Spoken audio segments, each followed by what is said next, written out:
go past visas. What we do is to help business owners all over the world, not just in Canada, to be able to access business opportunities in the US. And how we do that is just to, one, educate, two, facilitate, three, and make it easy and much more accessible for anyone that wants to do business in the US, to be able to do it and to keep people informed about opportunities that are out there for them to explore on.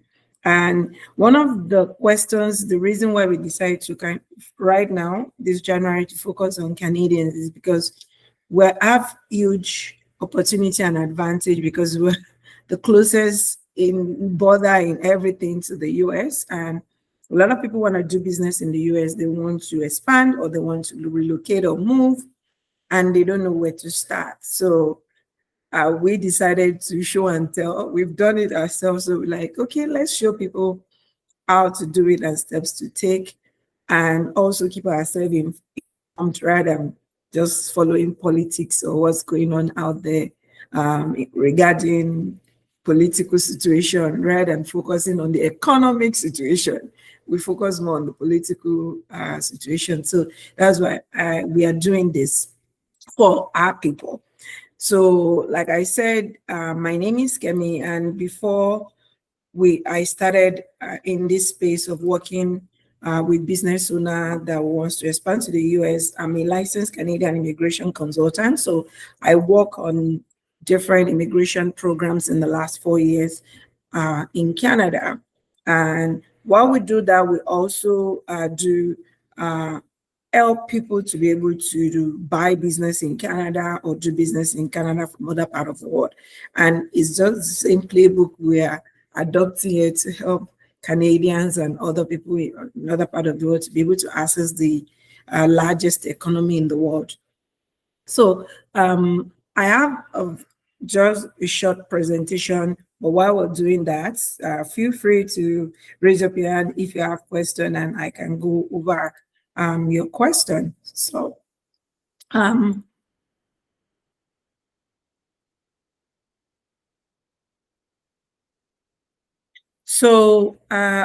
accessing US market through business visa is basically for those that really want to do business in the US. There's no way you can do business legally in the US without a form of residency or visa that authorize you to work. You can do business, I would say, on a part-time level or partially, like you're part of a real estate investment with other people, you buy properties in the US, but you can't really own business, operate it legally in the US without actually investing in you getting the visa as a business owner. You're not allowed to operate business or hire people. So you have to leverage other people that have done it or that live in the States or they have legal rights to operate in the US to be able to do that. So if you have a business in Canada, you're looking to actually attract customers in the US or set up office in the US, hire US citizen or permanent resident, you have to have a form of work authorization for you to do that.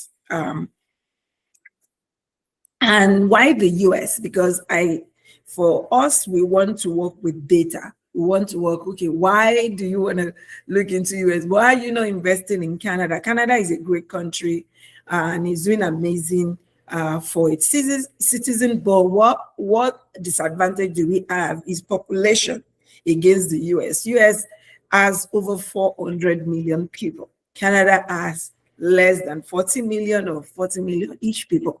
So what happened in that is basically, even though we have a bigger land mass compared to the US, but we have a smaller population. And what that means is just translative to the economy, meaning what US will buy or the demand for US when it comes to any area of services or products would be much higher, meaning 10 times what Canada would need to survive. So that's why it made it so And two, is one currency that is being spent anywhere in the world, is the world currency. So as a business owner, as an entrepreneur, it's something, a part of your strategy is, how do I access a currency that is being spent anywhere in the world? Is being used for business, is basically the currency of business globally. Anywhere you go in the world, US dollar is more recognizable than some of the local currencies. So that's why it is important. Two, it's also one of the biggest markets to be able to access things like venture capital. You are able to access huge clients, huge customer base.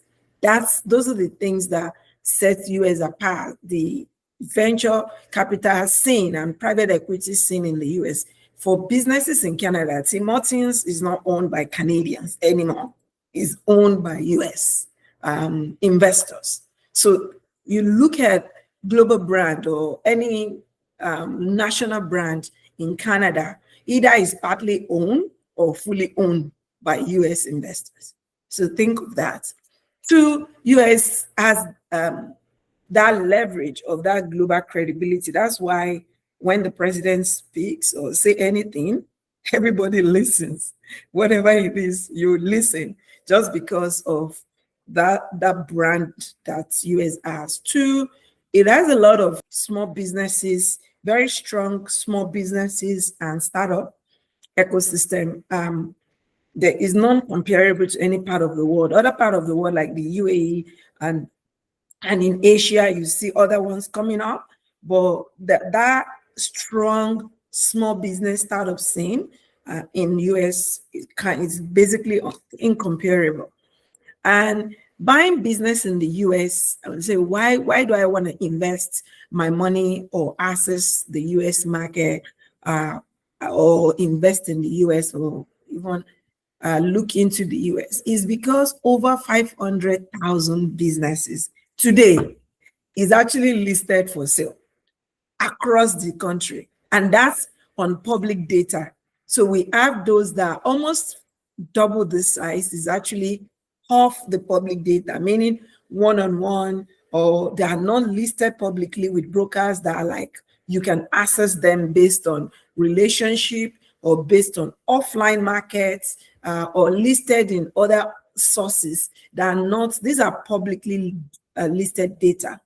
And when you have 500,000 businesses for sale in one country, that is not restricting you or by anywhere you live in the world to be able to leverage those businesses. And these are businesses that make money today, like right now, not like you have to wait.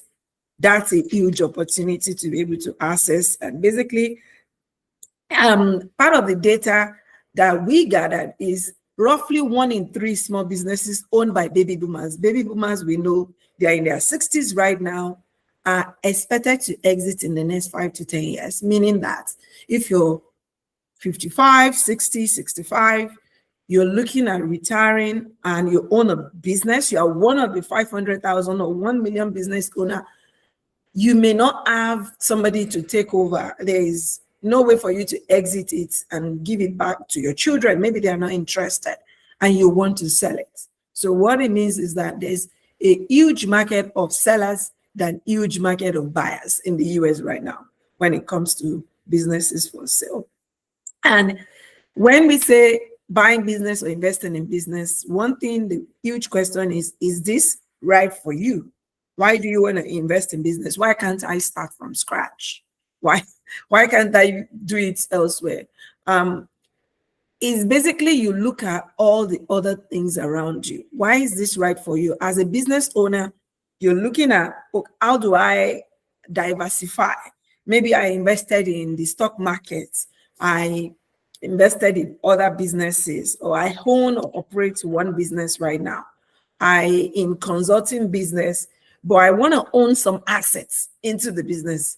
These are opportunities that you can do. And this particular educational series we're doing is strictly for business owners, senior and top managers, entrepreneurs who wants to genuinely expand globally. So, or you have some money and you want to invest passively into a US business. Those are the people that we are working with, and that this program is for, not for everybody. And how do you access US businesses? We're talking, where are these businesses? Where can I find them today? There are publicly listed websites. We have Biz Buy Sell, we have Sunbelt, Businesses for Sale, a huge portion of a lot of small businesses. You may not find big businesses. It's actually Facebook market, as funny as it could be. Like, Facebook market is for selling furniture. Yeah, it's actually for selling and buying businesses as well. So a lot of people use that as a source for searching for businesses from different part of the country. And another good source is actually a broker, meaning you sign up with a broker. They have access to a lot of leads, and they could help you to structure businesses in different ways, creative. Sometimes some of the brokers help you to look for financing for those businesses you want to access. So different ways you could find them. Then also, when I put Gold Pass there, we also help our clients to source that want us to engage us to help them to source for this type of businesses. So we help them to source, either do a referral with a broker or help them to one-on-one kind of knock doors, travel to go look at the deal. We do all of that for our clients. And when we talked about acquiring a business, there has to be a step to it. Basically, you want to first know how can I actually invest? What area am I looking for? What's the purpose of me taking the next step of acquiring? It could be as a result of you want to diversify. I mentioned earlier your investment portfolio. You want more efficiency in your business. We have recently a client that came to us and said that she has a skincare manufacturing factory here in Alberta, here in Leduc, that she has currently. But the issue is our raw materials comes from the US. And because that raw materials comes from the US, she's been affected by the new, the tariff situation going back and forth with the US. So she would bring the raw material to here in Alberta, manufacture, and then repack it and sell it back to the US as finished products. So that really, really makes it, the efficiency in the business, really a big headache for her. So now she's looking into moving into the US, setting up another factory there in the US where she could be able to produce for the US market. So she doesn't have to bring in the product here and do the manufacturing and then take it back to the US to sell, which will be affected by the tariff. So those are the things that you should look for when you're looking into acquisition. So she's looking for a factory that has similar products or similar manufacturing capacity for her to acquire. And it could be in the R&D, research and development space. Patents, you have a patent, you want to commercialize it. US is one of the biggest market for commercialization of patents or doing R&D. There are a lot of universities and colleges and programs in the US that actually do a lot of granting program that helps those that are looking to commercialize or help them with their R&D or patents. Two is scale. So if you're looking to scale, myself, I'm privileged to have a startup, and for us to scale, we had to move to the US. Like, we have to set up shop in the US for us to be able to scale, because they have the system, the ecosystem that will help us to scale that startup, because they've done a lot of that, either to access accelerator, incubators, funding, resources, licensing. Those are the things that they would be able to offer us that is very, very slow to get done in Canada. So you have to look at that scope. Then also, as a human being, everybody wants some form of transformation. They want to bring in more money. Those are the things that you're looking at. And then next is establish a search criteria for your business. If you're searching for to buy a business. So you look at what you want, which area, how much are you willing to spend on the business, on the business acquisition you want to do? Which market should you be operating in? So I recently had a conversation with a client, and she said she's a doctor here and she's looking to invest in a healthcare business in the US, like home care related type of business. So she has a kind of research criteria, and she's looking at, oh, what's the biggest market in the US?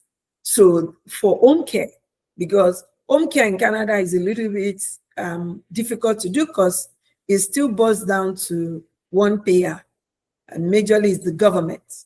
In the US, we have the insurance company, we have private individuals paying for their own care.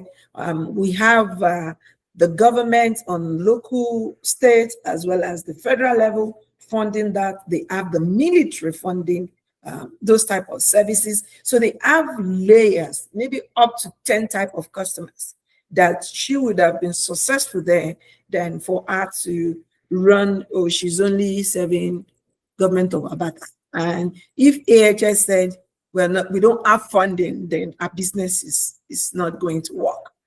So those are the things that you like search criteria you should be looking at.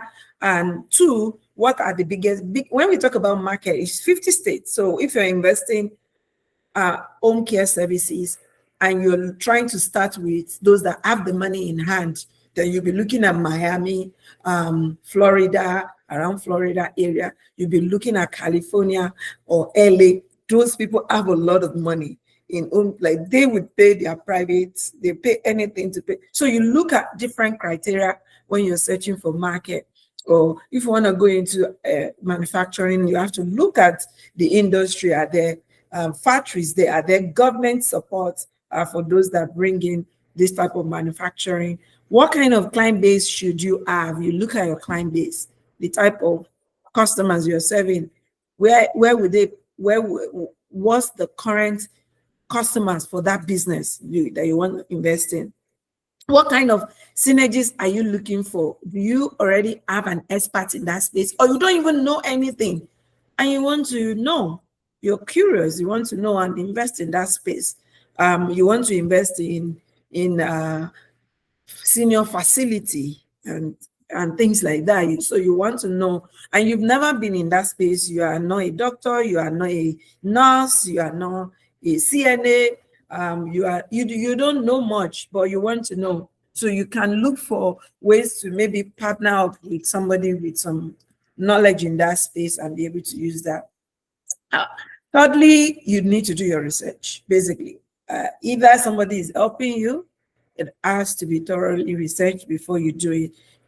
Three is you do an outreach. It's very easy to actually speak with people that own businesses. Very easy.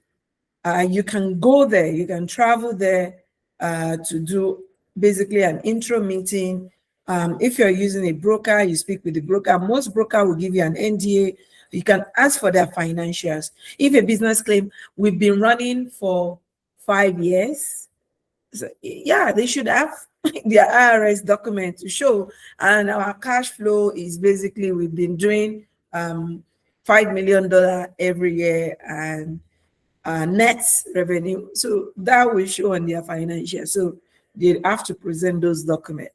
And then the next is due diligence. Basically, you need to hire a legal practitioner in financial as well to be able to do it, do the due diligence and help you to close the deal. So you have to involve those legal parameters around your business. For the context of this session, we're looking at types of visas for Canadian entrepreneurs that we are focusing on. We focus on two for the subject that we are on, which basically right now. But for Canadians, they can explore and qualify for L1 visa. Is an intra-company transfer visa, meaning you have an existing business in Canada and you want to expand that business to the US. That's for intra-company executive or managers transfer. Canada has something similar as well, for those is under the COSMA, basically the Canada, US, and as well as the Mexico trade agreement. So you can actually transfer yourself to the US. Somebody from US can also transfer themselves to Canada. So that's why it's called COSMA. So under that, you can apply for L1 visa. Has its own requirement, which I will go quickly over on the next set of slides. Then there's also what we call E2, which is super popular. As long as there is a treaty with that country on the treaty list with the US, so it's not by just US, Canada alone. A lot of countries, even though affected by the B1 and B2 and immigrant visa processing right now, even those countries are currently affected by those visa, by the executive order, they are not affected by E2 because what? You are investing in the US market. So they are not affected by that. So they entrepreneurs use that to buy business in the US. You are required to invest and buy business in the US for you to qualify for E2. And also we have O1 visa. O1 visa is what we call the extraordinary ability. It's basically showing that I have this gigantua PhD and degree. I innovated, I built this wonderful, maybe coffee mug or something that is like going to make cancer go away. I started a company, maybe a tech company. I found the next Google or the next Airbnb. Those they will qualify for O1. Artists, some part of artists, influencer to qualify for O1, depending on the type of influencers. They are under the creative side, they qualify for O1, and you can move to the US on O1 visa as well. It's a work visa similar to L1 visa, but you are not required, you are not, part of the requirement is not that you have to have a business or existing business. It could be a brand new business, and then you use that to be able to qualify. We also have EB1, EB5. EB1 is basically you are L1, O1, and then you want to change your status to green card, then you use EB1. Then we have the EB5. EB5 is what in last couple of have been a huge debate about. It is basically invest significant money. Minimum requirement right now for a lot of states is around $500 to $800,000, and it's more extensive. Is green card as well. If you see EBs, they are all green cards. So EB5, you have to put significant money. Your money have to be at risk. You have to create a number of jobs for you to be able to qualify for the EB5 visa. And for the purpose of this session, we are only focusing on L1 and E2 for this session. And how one eligibility is mostly straightforward, especially for, I would say, especially for Canadians, because it's just basically between three countries, Canada, US, and Mexico, that can qualify for it. And what you need to qualify for is to be able to show, if you're a Canadian, that you own a business in Canada, a corporation in Canada, that at least have a CRA account and are operated in Canada for minimum of 1 year, and you have intention to open a new subsidiary, a branch affiliate. Those two companies have to have a common ownership, meaning you as the founder of the business, you will qualify to be able to go to the US and continue to run the business. That's what intracompany transfer is.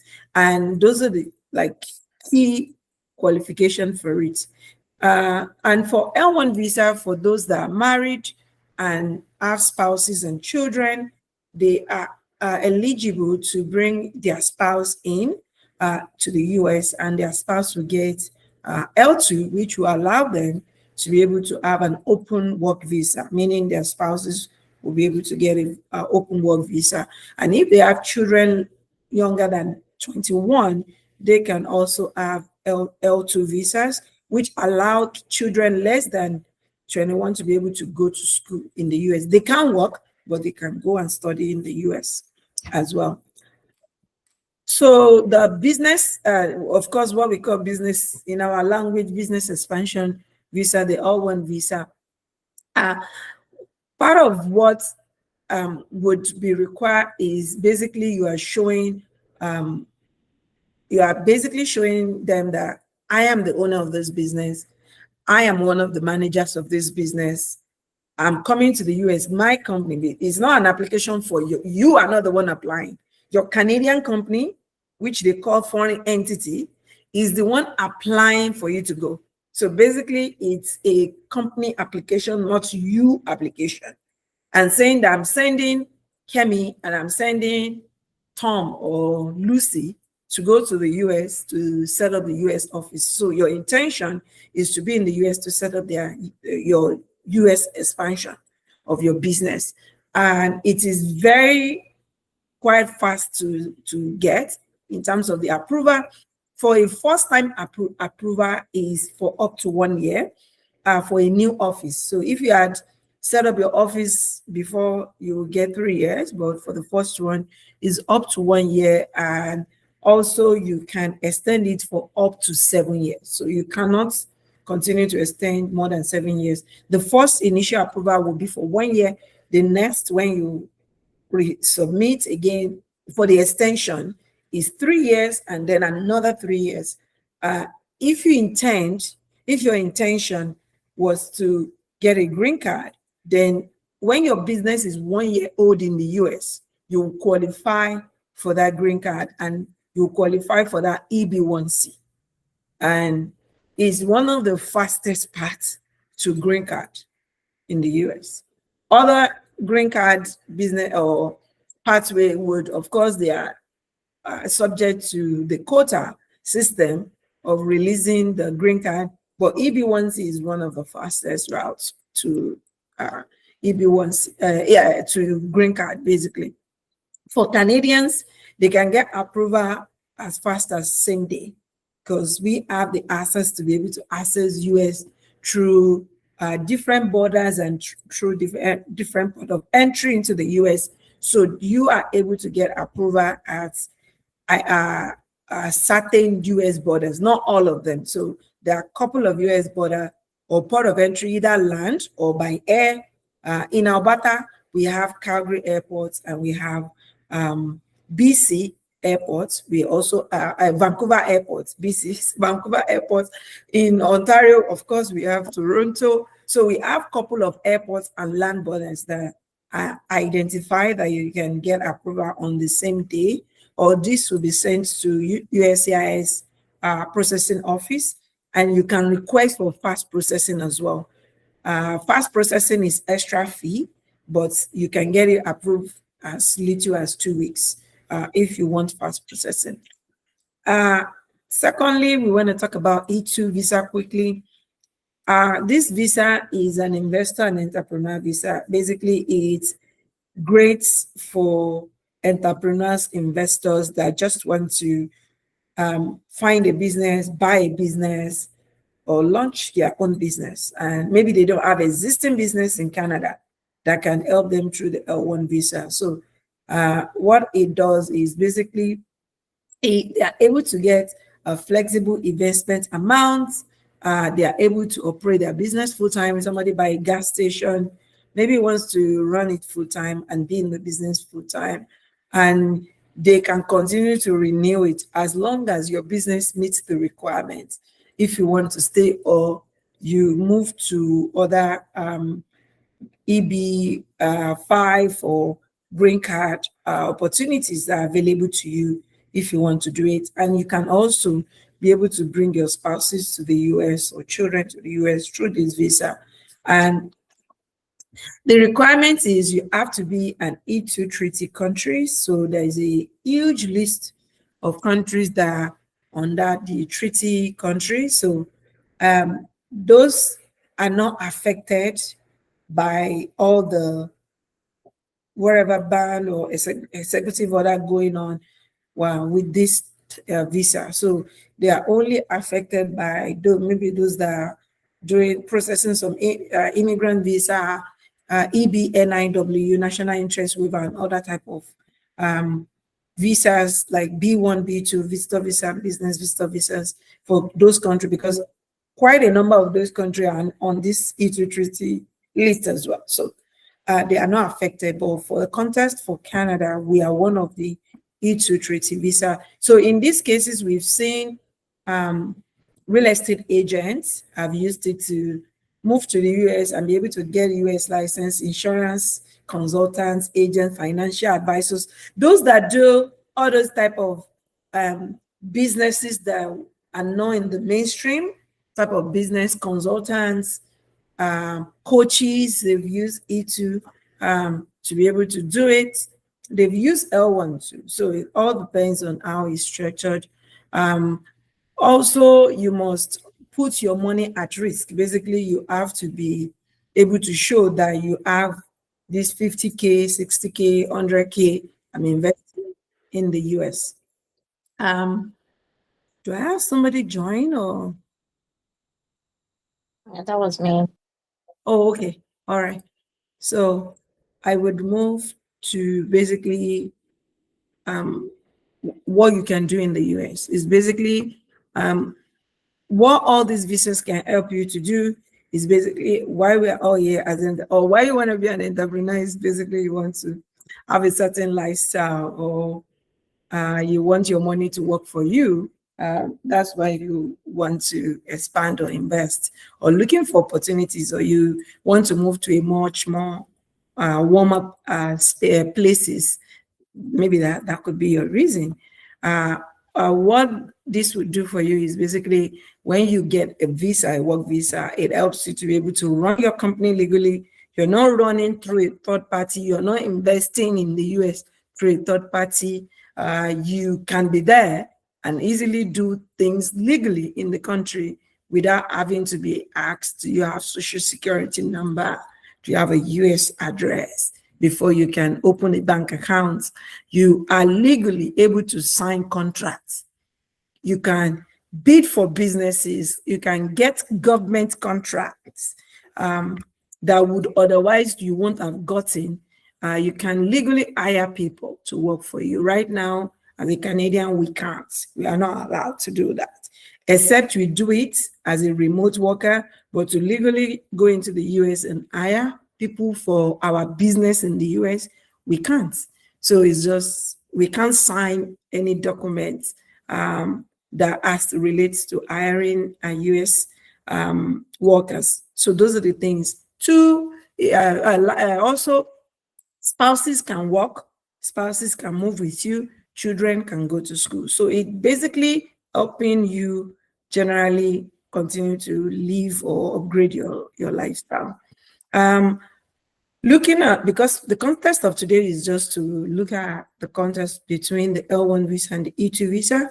So as you can see on my screen, we have the L1 visa comparison to E2 is basically L1 visa required doesn't require an investment. E2 requires a physical cash investment. So you have to either already acquire the business or show a business plan and send your money to the US and put it in escrow that I'm doing this. But E2 visas that get approved faster, and I would say faster and easier, are those that already put their money in the US market, meaning that you already bought or are taking, because they look at, can this business hire somebody? Even if you say initially it won't, I would always suggest, if you're investing through the E2, make sure the existing business has it has employees in it, that you don't have to fail that factor of your hiring, because it's part of the hiring requirements. Part of the visa require for you to maintain your visa is that you're actually hiring. You're hiring a US worker working in your business. For L1 visa, are you required to have an existing business? Absolutely. That's what I said earlier. You have to have a Canadian running business. It's not about how much the company is making, but it's actually legally in Canada, operating in Canada. I'm not talking about how much he's making, but I'm saying it has to be an existing company. And for E2, it's optional. It could be an existing business, it could be a brand new business. You could open a new LLC and then put in the money in there to be able to actually do, because you have to show a business plan. Business plan too is actually needed for L1 visa while you're expanding there. So you have to show all of that, but it's optional. The visa length for L1 is up to 7 years. So if you get it today, February 24th, you can get it extended up to basically in the next 7 years. Meaning, so if you get it today, your first initial approval will be for February 2027, and then you can now extend another 3 years, up to end of 7 years. If you want to get green card, fine, you can go ahead.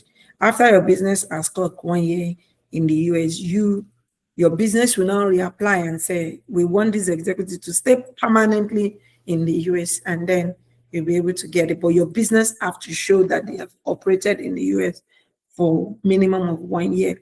For E2, it can be renewed to whenever you want it to. It doesn't have it just doesn't have like an expiration, but it's usually 3 years that it expires. Also, for the L1 visa, is great for expansion. If you're a new business or a startup, it's very good for expansion into the US, and it could be your entryway to get into the US. You've identified business opportunity or partnership, it helps. And a couple of the clients we work with right now, they found partners in the US. They found farms. They are in agri technology. They found farms they are working with. They are leasing farm spaces to them. So it's very good for expansion. For E2, if you have new venture, it's great. But I would say and argue that it's very good when you acquire one for E2. The green card pathway is very strong. For E2, is very limited. So you have to look at your pathway basically for you to be able to continue. So some people go and then they look for other ways to kind of change their current status. And the common mistakes to avoid when you're choosing this pathway is choosing the wrong visa, weak business plans, incorrect company structure. You're supposed to have a corporation, then you have an LLC. You are supposed to have an LLC, an operating company, then you have a corporation. So also do it yourself filings without a good strategy could result to some delays or denials. So those are the things that you should take into consideration while you are applying. So where we come in at Good Pass is basically we help with visa eligibility. So we make sure you're eligible. If you're not eligible, there is no crime in it. You don't have to do this right now. So we look at you, look at what you're doing, assess your opportunity. Like I'm working with 2 clients right now. Both of them they are physical therapists. They are at least one in Alberta has 2 clinics. They have very strong profile, and it's just common sense that they would obviously pass. They can show trajectory in their business here in Canada and what they intend to do, because both of them want to come together and invest and buy business in the US. So those are the things. Also, we engage professional business plan writers. So we don't make sure that you have the right people that knows this and do it every day for this purpose and do it. Rather than, oh, ChatGPT can write it. Good, yeah. But it will give you generic answers. Those are the things that you have to look for. Then we also do legal filings for you. We do all your paperwork, interview prep. Also, we don't just support people with visa. That's why we're different. For those that are looking to buy a business, we help them with ongoing growth support. We help them with finding office space. help them with lease agreement. We even help them to visit potential business acquisition they want to do. We do all of that. That's where we support. These are some of the companies we've supported in the last couple of months, expanding to the US. So we've come to the end of this presentation. Any question?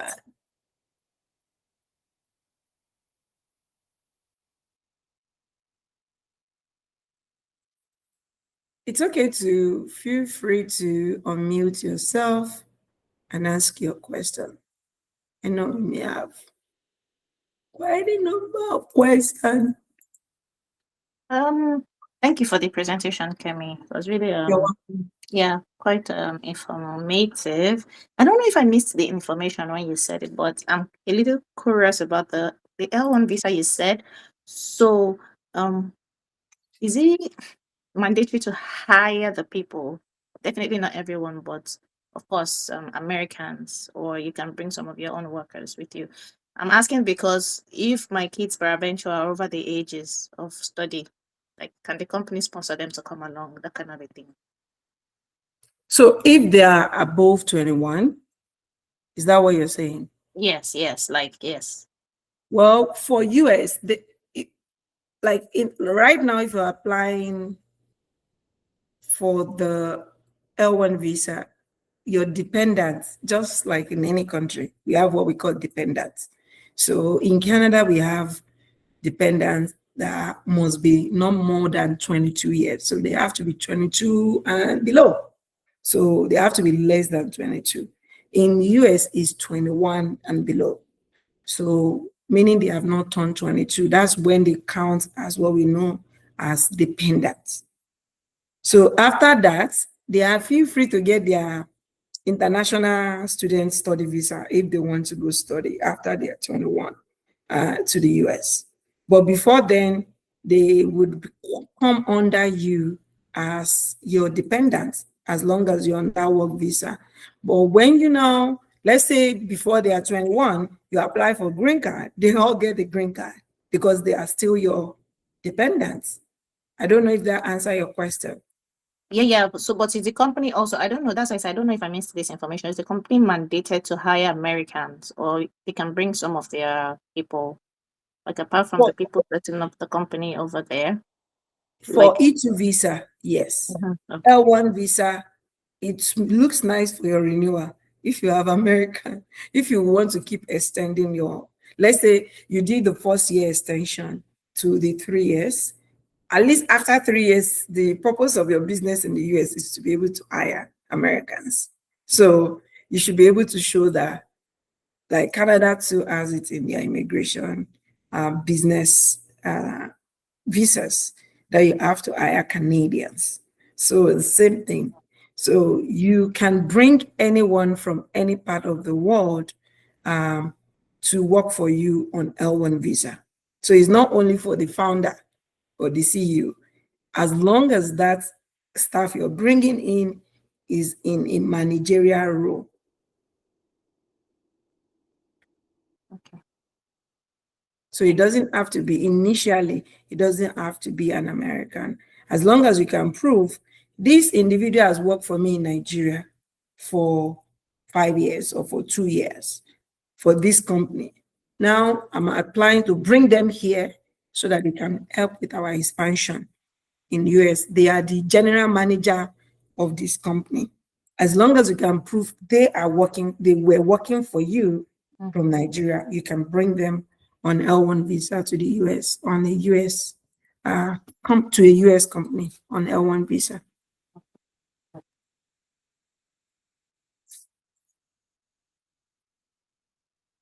Thank you.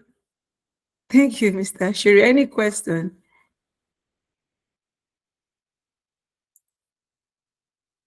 I know we don't have a lot of us here, but I recorded this, so we'll be able to distribute it as well to people that couldn't make it today. I I don't know if we don't have any question. Um, Let me know if you have any question. One of the things that we do, of course, is to do a one-on-one. It's free.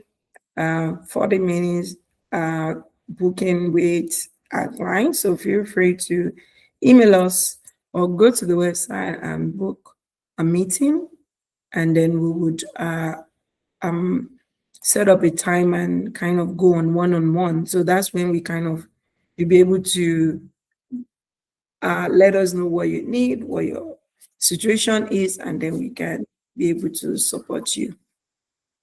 Hi, wow. Evelyn is joining when we are signing off. Wonderful.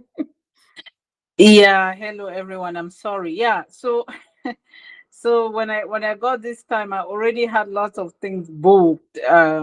So Yeah, yeah. I can see that. But that's fine. We would this recording is available, so we would make it available to you. Okay. To you are able to also book a one-on-one session with me, and I would email you so the link so you can book that one-on-one session, and then we can go over things.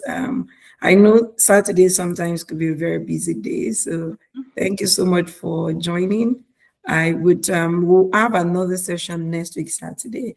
We've not set all the dates for February yet because I'm doing quite a number of travel in February. So, but we'll have another session next week. So if even if you want to join that one, or you want to book a meeting during the week, I think one-on-one are more.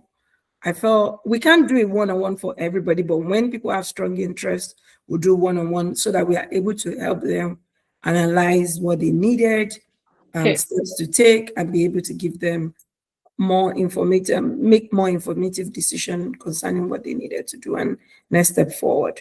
So thank you so much, everyone, for taking the time to join us this afternoon.